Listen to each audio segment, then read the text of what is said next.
کہ inquiry stage کے اوپر اریسٹ بھی کر لیں, لیکن 6 مہینے بعد تو کئی ریفرنسز دائر ہونے چاہیے نا. اگر 6 مہینے نہیں ہوتے تو پھر سوال اٹھتا ہے. ان 2 سوالوں کا جواب دیجیے گا. باقی اپوزیشن کہہ رہی ہے ہم نے ہرکولس, رستم, سہراب سب بھگتائے ہوئے ہیں, تھوڑا اور کر لیں, کوئی مسئلہ نہیں ہے. دیکھیں جہاں تک عباسی صاحب کے بیانیے کی بات ہے, ان کی پارٹی کے, یہ اسی پارٹی سے بلانگ کرتے ہیں, بسد احترام, جن کے لیڈر یہ کہتے تھے کہ کرپشن ہے, انویسٹیگیشن کریں گے, بہت ٹائم لگے گا. تو یہ تو احتساب کے اندر یقین ہی نہیں رکھتے, بیکاز یہ اس سسٹم کے بینیفیشری ہیں, انہوں نے پاکستان کے عوام کے پیسے کا استحصال کیا. امیہ صاحب نے کہا تحقیقات اگر ہوگی تو وقت لگے گا, تو نہیں کرنی. تو وہ پاکستان کے عوام کو یہ سمجھتے ہیں کہ پاکستان کے عوام کو عوامی نمائندے جواب دینی, پہلی بات تو یہ. اس کے علاوہ 20 ارب کی سبسڈی شاید خاقان عباسی نے دی, وہ عوامی سبسڈی تھی, اور وہ پاکستان کے عوام کو اکاؤنٹیبل نہیں فور 26 ارب 26 ارب روپے عادل 2.4 بلین روپیز نہیں, 26 ارب روپے. تو انہوں نے شہباز شریف کے بیٹے کو ان کے کہنے کے اوپر پاکستان کے عوام کی پیسوں کی سبسڈی دی, اور کہتے ہیں کہ ہم جواب دہ نہیں ہیں اور ہم اہل بھی نہیں ہیں جواب دینے کے لیے. اس کے علاوہ ان کے دور حکومت میں 40,000 ٹن کی شوگر ایکسپورٹ ہوئی, اس کے بھی جواب دہ نہیں ہے. اور رپورٹ نے کیا کہا ہے کہ پاکستان کے عوام کے پیسے کا دیکھیں نا, ایکسپورٹ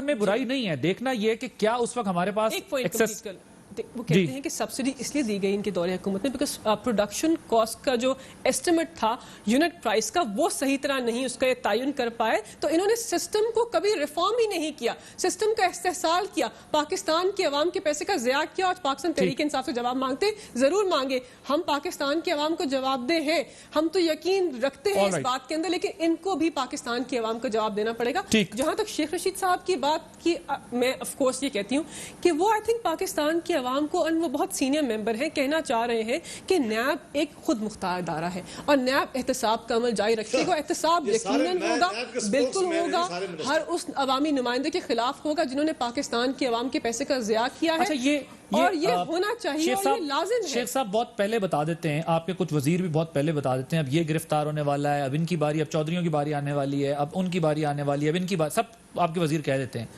تو بے شک وہ نیب کو اسٹرانگ اسٹرینتھن کرنا چاہتے ہیں, مگر جب پہلے بیانات دیتے تھے اس سے تو یہ تاثر جاتا ہے نا کہ یہ باقاعدہ طور پر نیب میں ان کو معاملات پہلے پتہ چل جاتے ہیں, جنہوں نے گرفتار ہونا ہے انہیں بعد میں پتہ چلتا ہے جن پہ کیس. دیکھیں عادل, نیب کی چیئرمین کس نے اپوائنٹ کیا؟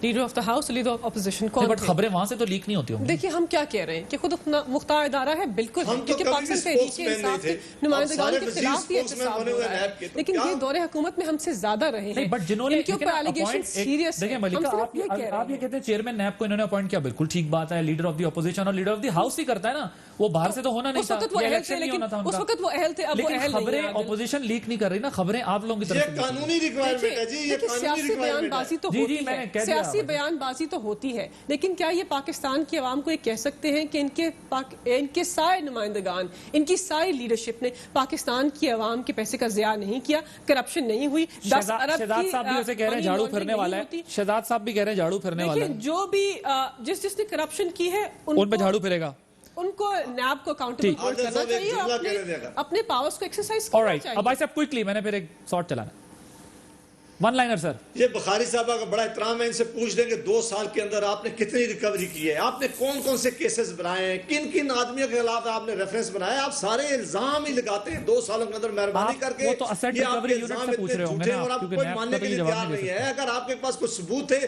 آپ کیوں نہیں عدالتوں میں لے کے گئے, کیوں نہیں ہمارے خلاف آپ نے ریفرنس بنائے, کیوں نہیں ہمارے خلاف کورٹ سے عدالتوں میں ججمنٹ لی ہے.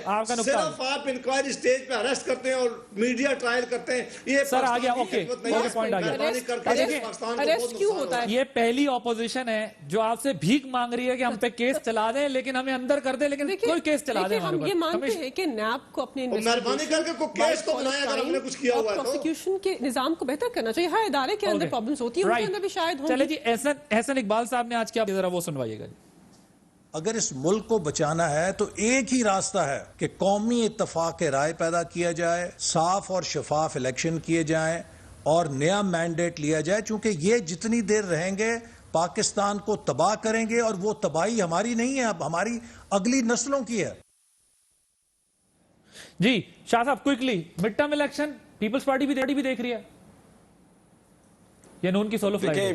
جو اس گورنمنٹ کی نااہلی ہے وہ تو سب پہ آیا ہے. کووڈ-19 کا دیکھ لیں کہ 26 فیب کو یہاں پہ کیس آئیڈینٹیفائی ہوتا ہے, 13 مارچ کو پرائم منسٹر صاحب پہلی میٹنگ کرتے ہیں. لوکسٹ کا دیکھ لیں, جو سب سے بڑا اس وقت ہمارا ایشو ہے سندھ کا اور پنجاب کا, پھر اب بلوچستان کا بھی ہو رہا ہے. اگر ٹائملی یہ ایریل اسپرے ہو جاتا بارڈر ایریاز پہ جو ڈیزرٹڈ ایریا ہیں, تو آج یہ لوکسٹ سے نقصان نہ ہوتا. تو یہ اور بہت سارے ایشوز. اب مجھے تیل کی بات بتا دیں, یہ جو اس وقت اتنی قیمتیں گھری ہوئی تھیں انٹرنیشنلی, اور انہوں نے روک دیا کہ جو بڑی کمپنیز ہیں وہ امپورٹ نہ کریں, وہ وہاں سے نہ خریدیں. اب دیکھیں ایک اور بڑا نیا بحران آنے والا ہے. تو یہ بہت ساری اس طرح کی نااہلیاں ہیں جو معیشت کو تباہ کر کے رکھ دیا انہوں نے. ڈالر دیکھیں کہاں پہ پہنچا ان کے دور حکومت میں. سر میں ذرا اس سیگمنٹ میں ٹائم کم ہے, اگر کوئکلی بتائیں مڈ ٹرم ہی پیپلز پارٹی بھی دیکھتی ہے یا نہیں؟ آپ لوگ نہیں دیکھتے, یہ نہیں ہے معاملہ. سر جو جمہوری طور پر جو چیز ہونی چاہیے پیپلز پارٹی اس کی بات کر رہی ہے, لیکن یہ جو گورنمنٹ ہے اس وقت, اس کی گورنمنٹ کی جو چیزیں ہیں وہ آپ کے سامنے ہیں کہ جس طرح فیڈرل گورنمنٹ رسپانس کر رہی ہے, چل رہی ہے, وہ مناسب نہیں ہے. اس لیے مڈ ٹرم کوئی ایسی غیر جمہوری بات تو نہیں ہے, مڈ ٹرم ہونے چاہیے. اچھا ہونے چاہیے. اب بھائی صاحب آپ کی پارٹی کا تو پوائنٹ آف ویو ہے, اس لیے میں آپ کی طرف اس پہ نہیں آتا. مڈ ٹرم کا ایک منٹ بتائیے گا, میں نے پھر آگے بڑھنا. خواہشات پہ قدغن نہیں لگ سکتی. دیکھیں ان کے یہ ایبسلیوٹلی ہے, اور ٹو پارٹی سسٹم کی بینیفیشریز ہیں. انہوں نے پاکستان کی عوام کو سالہ سال استحصال کیا, پاکستان کی عوام کی حکمرانی کی, ان کو غریب کیا, اپنے آپ کو امیر کیا. تو یہ تو چاہتے نہیں تھے کہ تھرڈ پارٹی سسٹم آئے, ایک آلٹرنیٹو ایمرج ہو. دیکھیے خواہشات کی قدغن نہیں ہو سکتی. خواہش ہے پاکستان کی عوام نے پاکستان تحریک انصاف کو ہمیں الیکٹ کیا ہے, انہوں نے پاکستان تحریک انصاف کی پارٹی کو مینڈیٹ دیا ہے, اور انشاءاللہ ہم اپنی 5 سال کی حکومت کمپلیٹ کریں گے اور پاکستان کی عوام سے جو وعدے کیے ہیں ان کو پورا کریں گے.